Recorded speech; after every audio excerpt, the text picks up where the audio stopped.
अलावा फमन इब्तगा वरा ज़ालिका फउलाइका हुमुल आदून। अगर इसके अलावा कोई दूसरा रास्ता इख्तियार किया, बीवी को छोड़कर कोई दूसरा रास्ता इख्तियार किया, तो तुम ही हद से आगे गुजरने वाले हो, हद से आगे सरकशी करने वाले हो, आदून हद से तजावुज करने वाले हो। हद से तजावुज समझते हैं? बाउंड्री को क्रॉस करने वाले हो, लाइन को क्रॉस करने वाले हो।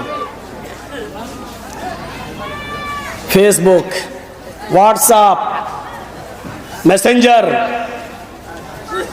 इन चीज़ों ने जहां कुछ फायदा किया है तो बहुत नुकसान भी किया है।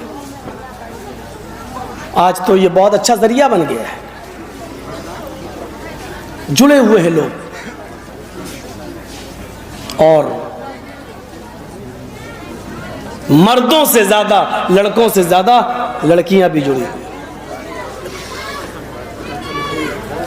मुझे मालूम है कि मेरी तकरीर का हश्र क्या होगा, मेरे कह देने से तुम छोड़ थोड़ी दोगे, वो तो मुझे मालूम है। और क्या 20 साल से आप छोड़े बैठे हैं क्या? लेकिन बताना मेरा फर्ज है, बता रहा हूं, नुकसान भी हुए। लेकिन हमें सोचना है। इमाम इब्ने सीरीन का नाम सुना है? अल्लामा इब्ने क़य्यिम ने अपनी किताब सिफ़तुस सफ़्वा के अंदर नकल किया, बड़ा मशहूर वाक़या। इमाम इब्ने सीरीन रहमतुल्लाह अलैह मायानाज़ बुजुर्ग, कपड़े का काम करते थे। कपड़े का काम, फेरी समझते हैं ना? फेरी, कपड़ा अपने सर पर कपड़े की गठरी लादी और गांव-गांव जाकर कपड़ा बेचते थे। कपड़ा लोग बुलाते थे, जरा कपड़ा दिखाओ, हाँ पसंद आया तो ले लेते थे। इमाम इब्ने सीरीन कपड़े का काम करते थे। उन्हीं के इलाके, उन्हीं के गांव से सटा हुआ दूसरा गांव था, वहां एक बेवा औरत रहती थी। और सुनिए नौजवानों, तुम्हारे लिए वाकया, वहां एक बेवा रहती थी। जवानी में ही उसका शौहर इंतकाल कर गया था। उसकी लौंडियों को, उसकी खादिमाओं को अपनी मालिकन की नीयते बद का पता था कि हमारी मालिकन बदचलन है, बैड कैरेक्टर है, मालूम है।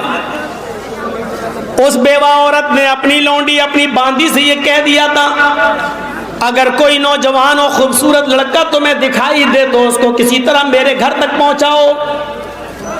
तो उस लौंडी ने इमाम इब्ने सीरीन का नाम पेश कर दिया। बड़े खूबसूरत हैं, बुजुर्ग हैं। बुजुर्ग का मतलब ये नहीं होता कि बुढ़ा हो।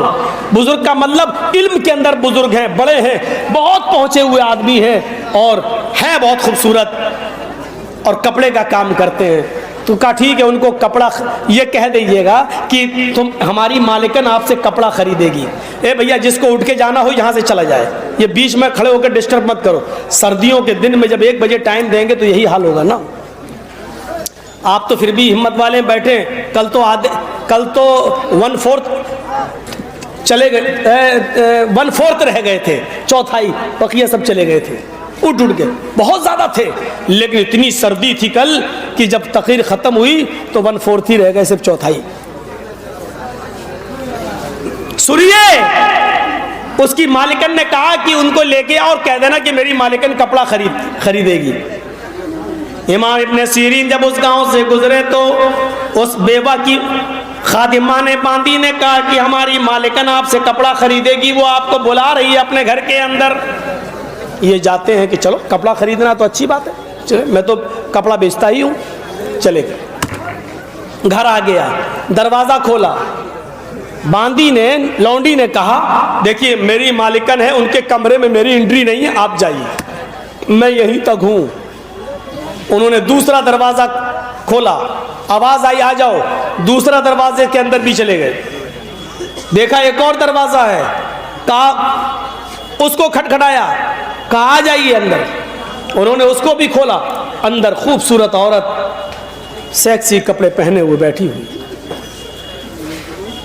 ये अपने कपड़े की गठरी खोलते हैं, जी बताइए मैं और कौन सा दिखाऊं, उसकी तरफ देख ही नहीं रहे हैं। नेक आदमी, सीधे साधे। हाँ ये देखिए, अब वो देख के कहती हटाओ ना, अरे सुनो ना, दिल लगी की बातें करने लगी। और ये बेचारे कपड़े की गठरी खोलते खोलते खोलते खोलते थक गए। उसने कहा अरे बंद करो, जितने का तुम्हारा कपड़ा है उससे ज्यादा मैं तुम्हें पैसा दे दूंगी। तो कहे क्या मतलब है? तो डायरेक्ट बोलती उदनु मिन्नी, मेरे करीब आइए, इशारा है मेरे साथ मुजामियत कीजिए। और वो हाथ पकड़ के खींचने लगी। हट। उन्होंने कहा देखो मैं शोर कर दूं, लड़कियों के पास यही चारा है, मैं शोर अभी कर दूंगी फिर क्या होगा? बड़ी अजीब हो, ये मर्द की जात भी बड़ी अजीब है। औरत और मर्द में अगर लड़ाई हो जाए रास्ते में, और मर्द अगर किसी औरत को मार दे तो क्या कहेंगे? बड़ा जालिम मर्द है। एक लड़की को मार रहा है और लड़की किसी मर्द को मार दे तब भी क्या कहेंगे? जरूर इस कमीने ने कुछ किया होगा तभी मारा है। दोनों सूरतों में बेचारा मर्द ही पिसता है, हर हाल में। यही हाल वहां था, क्या करें? उसने कहा करीब आइए ना। अब इतनी जल्दी भागे कैसे?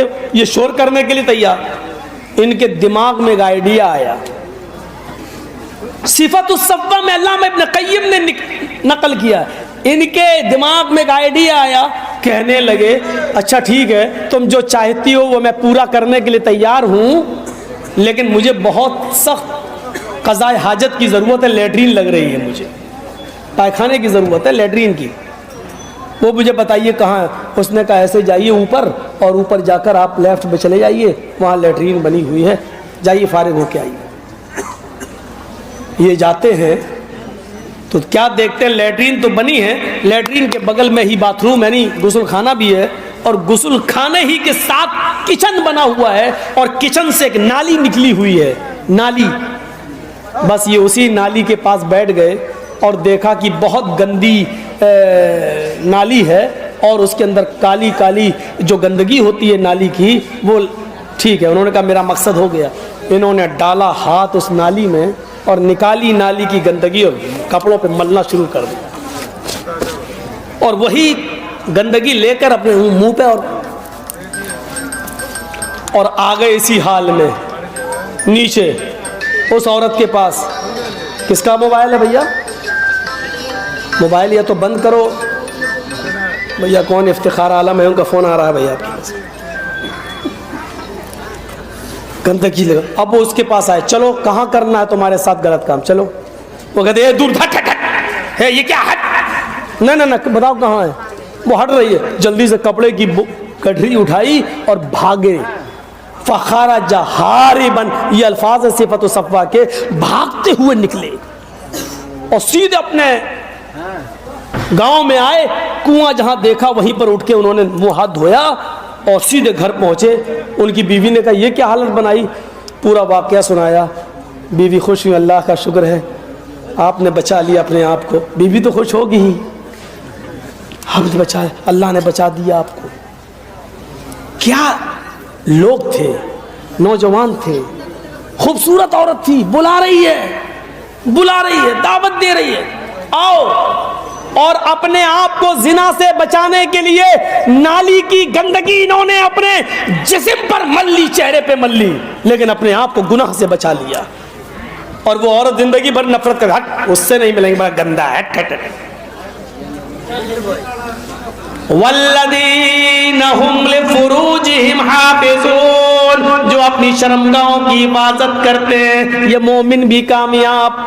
माफ कीजिएगा, मोमिन तो है, मुसलमान तो है, लेकिन कामयाब नहीं है। कामयाबी के लक्षण ये हैं, नमाजों में खुशू और खुजू बरता जाए, लग़वियात से दूर रहा जाए, ज़कात की पूरी पूरी अदायगी की जाए, और शर्मगाह की हिफाजत की जाए। एक और वाक़या सुनिए, और ये वाक़या तो बुखारी के अंदर है, कोई ऐसी वैसी किताब के अंदर नहीं, बुखारी के अंदर। एक सहाबी हैं, इस्लाम लाते हैं, इस्लाम अशहदु अल्ला इलाहा इल्लल्लाह व अशहदु अन्ना मुहम्मदन अब्दुहु व रसूलुहु, कलमा पढ़ते हैं और मुसलमान हो जाते हैं। नाम है इनका मरसद इब्ने अबी मरसद गनवी, नाम है इनका मरसद इब्ने अबी मरसद गनवी। इस्लाम लाते हैं, कलमा पढ़कर मुसलमान होते हैं। अभी अल्लाह के नबी की हाथ पर हाथ रखकर इस्लाम कबूल किया, कलमा पढ़ा, इधर अजान की आवाज आती है, हय्या अलस सलाह हय्या अलल फलाह।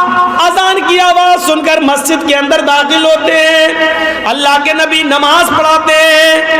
मरसद इब्ने अबी मरसद की ये पहली नमाज है नबी के पीछे, पहली नमाज है नबी के पीछे। सलाम फेरते हैं, मरसद इब्ने अबी मरसद खड़े हो जाते हैं, आय अल्लाह के नबी इस्लाम तो कबूल कर लिया है मैंने, और आपने फरमाया इस्लाम कबूल करने के बाद सारे गुनाह माफ हो जाते हैं, तो अब तक मेरे जितने गुनाह थे अल्लाह के नबी माफ हो गए होंगे।